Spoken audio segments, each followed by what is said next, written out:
$940 million का इकलौता मालिक अय्याशी की जिंदगी जीने में मग्न था। तभी वो अपने कपड़े उतारकर स्विमिंग करने लगता है। जब उसने पानी में डुबकी लगाई तो उसने देखा अपनी सबसे महंगी घड़ी को, जो पता नहीं कैसे पूल में गिरी हुई थी। वो घड़ी उठाने के लिए जैसे ही जरा नीचे गया तो उसको एक किलर पानी में ही पकड़ लेता है। पानी के अंदर होने की वजह से उस रईस ज़ादे का चीखना चिल्लाना बेकार जाता है। किलर ने उसे तब तक नहीं छोड़ा जब तक वो पूरी तरह मर ना गया हो। और काम पूरा हो जाने के बाद किलर यानी आर्थर स्विमिंग पूल से बाहर आ गया। लेकिन पीछे से जब एक नौकरानी रईस ज़ादे को उसके कपड़े देने आई तो वो ये देख जोर से चिल्लाती है और इतने में ही उस रईस ज़ादे के प्राइवेट बॉडीगार्ड्स स्विमिंग पूल के अंदर डुबकी लगाते हैं। लेकिन इसका कोई फायदा नहीं होता। पूरी की पूरी सिक्योरिटी हवेली के अंदर आ गई। ये चीज आर्थर को भी अच्छी तरह पता थी। सबसे पहले आर्थर ने एक मास्टर शेफ का हुलिया बनाया और सबसे छुपता छुपाता हुआ किचन के अंदर चला जाता है। वहाँ से उसने हवेली का पीछे वाला दरवाजा खोल दिया और सबकी नाक के नीचे से होता हुआ हवेली से बाहर आ जाता है। वो लगातार भागते भागते शहर से थोड़ी दूर एक ब्रिज पर आ जाता है। उसने पुल से नीचे देखा तो पानी में पहले से ही एक छोटी सी कश्ती पुल क्रॉस कर रही थी। आर्थर फौरन पुल से छलांग लगा देता है। नदी के जरिए होता हुआ वहाँ से भाग गया। वो तुरंत ही अपने घर आकर बड़ी शांति से म्यूजिक सुनने लगता है और अगले ही पल अपना खुफिया दरवाजा खोलकर बोर्ड पर लगी हुई सभी तस्वीरों को हटाने लगा। ये तस्वीरें उन लोगों की थीं जिन लोगों को आर्थर मार चुका है। इतने ज्यादा लोगों को मारने के बाद अब उसके बोर्ड पर जरा सी भी जगह बाकी नहीं थी। आर्थर पेशे से एक किलर है और वो एक बहुत बड़ी कंपनी द गैलेक्सी के लिए लोगों का खून करता है, जिसके बदले में द गैलेक्सी आर्थर को मोटी रकम देती है। आर्थर का बस एक ही रूल था और वो ये कि कभी आर्थर ने किसी भी मासूम की हत्या नहीं की। अभी अभी आर्थर जिसे मार के आया है वो न्यूयॉर्क का बहुत बड़ा ड्रग डीलर और माफिया था। आर्थर ने उस माफिया की सभी फोटोज और इन्फॉर्मेशन को जला दिया। फिर सुबह हो जाती है और आर्थर बड़े स्वैग के साथ काला चश्मा लगाकर बोट से होता हुआ शहर की तरफ जाने लगा, जहाँ पर उसकी मुलाकात हैरी नाम के एक बंदे से हुई। वो बूढ़ा आदमी आर्थर के पिता सामान था। हैरी ने ही आर्थर को दी गैलेक्सी के अंदर जॉब दिलवाई थी। हैरी ने ही आर्थर को किसी इंसान को मारने की टेक्निक सिखाई होती है। हालांकि हैरी का अपना एक बेटा है जिसका नाम है स्टीवन, लेकिन हैरी उससे भी ज्यादा आर्थर पर भरोसा करता था। जब उन दोनों की बातचीत खत्म हो गई तो जाने से पहले हैरी ने आर्थर को बोला, बेटा ये बात याद रखना, मैं तुम्हें कभी भी धोखा नहीं दूंगा, लेकिन जब बात मेरी और दी गैलेक्सी की आए तो तुम्हें कंपनी को यानी दी गैलेक्सी को ही चुनना होगा। लेकिन आर्थर को जरा सा अजीब लगा क्योंकि हैरी अचानक से इस तरह की बहकी बहकी बातें क्यों कर रहे हैं। खैर वो सीन कट हो गया। अगले ही दिन आर्थर को दी गैलेक्सी के हेड का फोन आता है। उन्होंने कहा, आर्थर मैं तुम्हें लोकेशन भेज रहा हूँ, तुम जितना जल्दी हो सके वहाँ पर पहुँच जाओ। इसीलिए आर्थर तुरंत ही बताई गई लोकेशन पर पहुँच गया। वहाँ उसकी मुलाकात दी गैलेक्सी के हेड डीन से होती है, जो आर्थर को कहते हैं, दी गैलेक्सी में तुम्हें 9 साल हो चुके हैं। अब वक्त है कि तुम मुझे अपनी वफादारी का सबूत दो। तुम्हारे पास 3 दिन है और तुम्हें इन 3 दिनों के अंदर अंदर हैरी को जान से मारना है। यह सुनकर आर्थर हक्का बक्का रह गया। आर्थर ने कहा, आपको पता है कि मैं कभी भी ऐसा नहीं करूंगा। डीन कहता है, मेरे पास वजह है। हैरी को मारने की आज से 2 माह पहले हमने 5 लोगों की टीम को फिलाडेल्फिया भेजा था एक ड्रग डीलर को मारने के लिए, लेकिन वो 5 हों के 5 हों ड्रग डीलर के पास जाते ही मारे गए, मानो जैसे ड्रग डीलर को उनके आने की पहले से खबर हो। हमने इन्वेस्टिगेशन की और बिखरी कड़ियों को जोड़ने के बाद हम इस नतीजे पर पहुंचे कि इन्फॉर्मेशन दी गैलेक्सी से ही लीक हुई है और उसे लीक करने वाला और कोई नहीं बल्कि हैरी ही था। तुम्हारे पास 3 दिन है। अगर तुम ये काम नहीं कर पाओगे तो हम किसी बाहर वाले को भेजकर हैरी को मरवा देंगे। इतना कहकर डीन वहाँ से चला जाता है। दूसरी तरफ हम देखते हैं हैरी को, जो अपने ऑफिस में बैठा हुआ काम कर रहा था। उसके पास अपनी प्राइवेट सिक्योरिटी भी मौजूद थी। लेकिन तभी हैरी को आर्थर का फोन आता है। आर्थर कहता है, जल्दी से इस बिल्डिंग से बाहर निकलो क्योंकि डीन के आदमी तुम्हें मारने के लिए आ रहे हैं। जवाब में हैरी ने बोला, फिक्र मत करो, मेरे पास सिक्योरिटी वाले मौजूद हैं। आर्थर कहता है, वो सब के सब गद्दार हैं और उन्होंने डीन से हाथ मिला लिया है। इसलिए हैरी तुरंत ही अपनी गन को अपने पास रखकर एक कैंची की मदद से शॉर्ट सर्किट कर देता है, जिससे टॉप फ्लोर के सभी कैमरास ऑफलाइन हो गए और फिर खुद लिफ्ट की मदद से नीचे जाने लगा। जब सिक्योरिटी वालों को पता चला तो वो तुरंत ही हैरी को ढूंढने के लिए ऊपर आ जाते हैं, लेकिन हैरी छुपता छुपाता हुआ पार्किंग लॉट तक पहुंच चुका था। गैराज के अंदर आते ही हैरी की नजर पड़ी आर्थर पर, जो पहले से ही वहां पर छुपा हुआ था। आर्थर को देखकर हैरी तुरंत ही समझ गया कि आर्थर हैरी को मारने के लिए आया है। हैरी कहता है, तुम्हारा प्लान तो बहुत अच्छा था, मैंने अपनी ही सिक्योरिटी को धोखा दे दिया और अब तुम मुझे बेफिक्र होकर मार सकते हो, लेकिन याद रहे, डीन से बड़ा धोखेबाज मैंने आज तक नहीं देखा। मैं तुम्हें अपने बारे में सफाइयां नहीं नहीं दूंगा, इसीलिए जो करना है वो करो। हैरी को आर्थर पर बहुत ज्यादा भरोसा था, इसीलिए हैरी ने अपनी गन निकालकर आर्थर के हवाले कर दी। लेकिन आर्थर पूरे 3 मिनट सोचने के बाद हैरी को शूट कर देते हैं, जिससे हैरी बेचारा मारा गया। सुबह हुई तो हम देखते हैं हैरी के इकलौते बेटे स्टीवन को, जो आर्थर के साथ अपने पिता की कब्र पर खड़ा होता है। फिर वो दोनों वहाँ से हैरी के घर आ गए। घर आते ही स्टीवन ने कहा, मुझे इस घर में नहीं रहना। वैसे मेरे पिताजी मुझसे ज्यादा तुम पर भरोसा करते थे, तो इस घर पर मुझसे ज्यादा तुम्हारा हक है। लेकिन आर्थर स्टीवन की किसी बात का जवाब नहीं देता, क्योंकि आर्थर ने जो किया था उस वजह से वो स्टीवन से आंखें नहीं मिला पाता। लेकिन स्टीवन को भनक तक नहीं होती कि आर्थर ही उसके पिता का किलर है। तभी स्टीवन लगातार शराब पीने लगा। लेकिन आर्थर ने कहा, अब मैं घर जा रहा हूँ और गुस्से में आकर कोई गलत कदम मत उठाना। लेकिन स्टीवन कहाँ रुकने वाला था। स्टीवन नशे के अंदर धुत होकर अपनी गाड़ी में बैठा होता है। तभी उसके पास एक आदमी आया, जो स्टीवन को गन दिखाकर गाड़ी से बाहर निकलने की धमकी देता है। पहले तो स्टीवन डरने की एक्टिंग करने लगा, लेकिन तभी उसने उस आदमी की गन को पकड़कर उसे ही पीटना शुरू कर दिया। लगातार लात गुस्से जड़ने के बाद वो अपनी गन से उस आदमी को मारने ही वाला था कि तभी वहाँ पर आर्थर आ गया। आर्थर ने स्टीवन को मारकर पीछे कर दिया और उस आदमी को कहने लगा, चुपचाप यहाँ से दफा हो जाओ। इसीलिए वो आदमी डर के मारे वहाँ से भाग जाता है। फिर आर्थर ने स्टीवन को उसकी कार में बिठाया और कहा, कल मैं तुम्हें एक खास जगह पर मिलूंगा, लेकिन तभी जब तुम शराब पिए बिना आओगे। इतना कहकर वो वहाँ से चला गया। अगले दिन हम देखते हैं स्टीवन और आर्थर को, जो दोनों आर्थर के घर एक नए मिशन की प्लानिंग कर रहे थे। दरअसल आर्थर ने स्टीवन को बोला कि अब तुम मेरे साथ काम करोगे, जिस वजह से स्टीवन बहुत खुश होता है, क्योंकि उसका भी एक सपना था कि वो दी गैलेक्सी के लिए काम करे। इसीलिए आर्थर स्टीवन को कड़ी ट्रेनिंग देता है। आर्थर ने स्टीवन को कार चलाना सिखाई, गन्स चलाना सिखाई और दवाइयों के बारे में अच्छी खासी नॉलेज दी, ताकि स्टीवन बुरी से बुरी सिचुएशन में भी सरवाइव कर पाए। इसी तरह करते करते 4 माह बीत जाते हैं। लेकिन एक दिन दी गैलेक्सी वालों ने आर्थर को फोन किया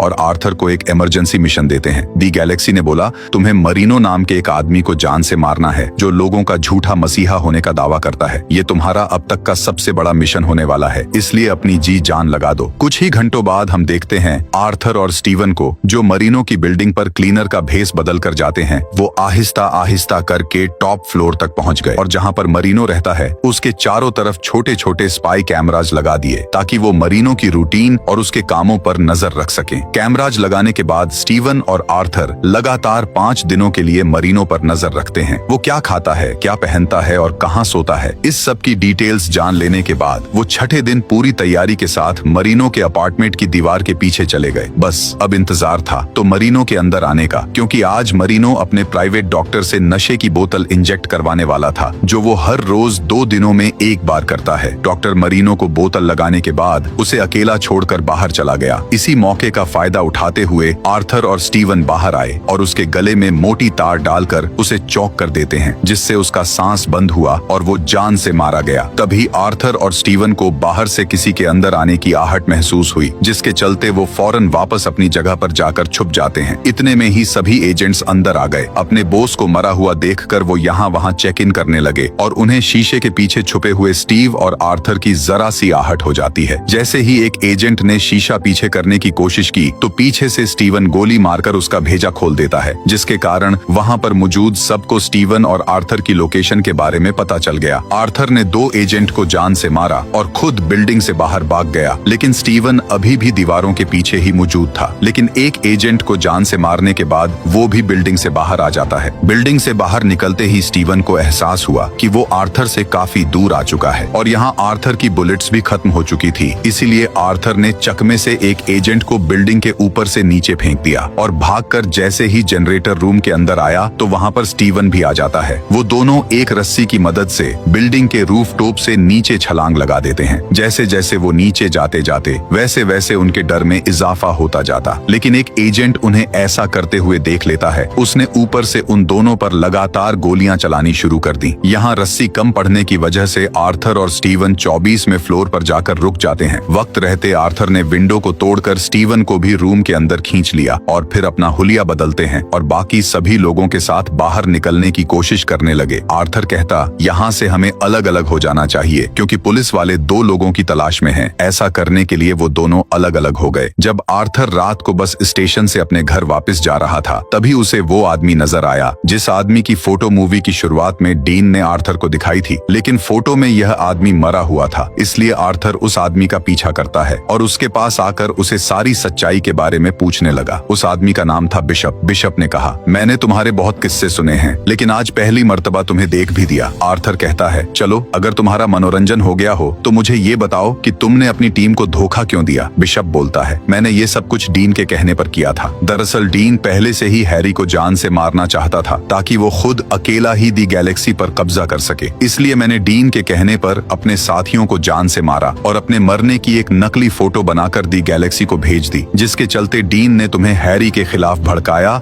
और तुमने हैरी को जान से मार दिया। लेकिन मुझे पता है कि तुम अब मुझे भी नहीं छोड़ोगे। इसलिए बिशप अपने सूटकेस में से हैंडल को बाहर निकालता है और आर्थर पर पूरी ताकत से टूट पड़ा। लेकिन आर्थर बिशप पर पलटवार करता है और बिशप को मार मार के अधमरा कर देता है। एक पल तो ऐसा आया जब आर्थर बिशप को मारने के बहुत करीब था, लेकिन फिर आर्थर ने बिशप को बस से धक्का देकर नीचे गिरा दिया और बिशप एक गाड़ी के नीचे आकर मारा जाता है। सारी सच्चाई जान लेने के बाद आर्थर अपने घर जाने के लिए जैसे ही अपनी बोट के पास आया तो वहाँ पर एक गाड़ी आकर रुकती है, जिसमें से 3 एजेंट्स बाहर आए जो आर्थर को यहाँ वहाँ ढूंढने लगे। आर्थर उन्हें देकर पानी के अंदर छुप गया था और मौका देखते हुए पानी से बाहर निकलता है और उन तीनों को जान से मार डालता है। ये एजेंट्स दी गैलेक्सी ने ही आर्थर के पीछे भेजे थे। तभी आर्थर ने डीन को फोन लगाया। आर्थर कहता है, तुमने मुझे धोखे में रखा और अपने फायदे के लिए हैरी को मरवा दिया, इसीलिए अब मैं तुम्हारे लिए आ रहा हूँ। डीन कहता है, तुम मुझे चाहकर भी नहीं ढूंढ सकते। इतना कहकर डीन ने फोन बंद कर दिया। इसलिए आर्थर तुरंत ही अपना सामान लेने के लिए अपने घर वापस आने लगता है, लेकिन रास्ते में उसे स्टीवन का कॉल आता है। स्टीव ने बोला, जल्दी से यहाँ घर वापस आ जाओ क्योंकि मुझे एक इम्पोर्टेंट इन्फॉर्मेशन पता चली है। स्टीवन की बात सुनकर आर्थर तुरंत ही समझ जाता है कि स्टीवन दी गैलेक्सी के कब्जे में है और होता भी ऐसा ही है। आर्थर ने बोला, तुम जिस पलंग पर बैठे हो उसके नीचे ही मैंने गन छुपा रखी है। यही वक्त है अपनी काबिलियत दिखाने का। इसलिए स्टीवन तुरंत ही उन सब का ध्यान भटकाकर पलंग में से गन निकालता है और सभी एजेंट्स को जान से मार डालता है। इतने में आर्थर भी अपने घर पहुंच जाता है। आर्थर ने कहा, हम अभी के अभी डीन को जान से मारने के लिए निकल रहे हैं, इसलिए गैराज से जरूरी सामान ले आओ। जब स्टीवन गैराज में से गन्स के बैग उठा रहा था तभी उसे वहाँ पर अपने पिता की गन दिखाई दी, जिसे देखकर स्टीवन ये फौरन ही समझ गया कि आर्थर ने ही उसके पिता हैरी को जान से मारा है, क्योंकि हैरी ने पहले ही स्टीवन को बता रखा था कि जब मुझे कोई गद्दार धोखा देगा तो मैं ये गन उसे दे दूंगा। इसलिए स्टीवन को समझ आ गई कि मरते समय हैरी ने ये गन आर्थर को दी होगी। लेकिन फिलहाल वो आर्थर से कुछ नहीं कहता। वो दोनों पूरी तैयारी के साथ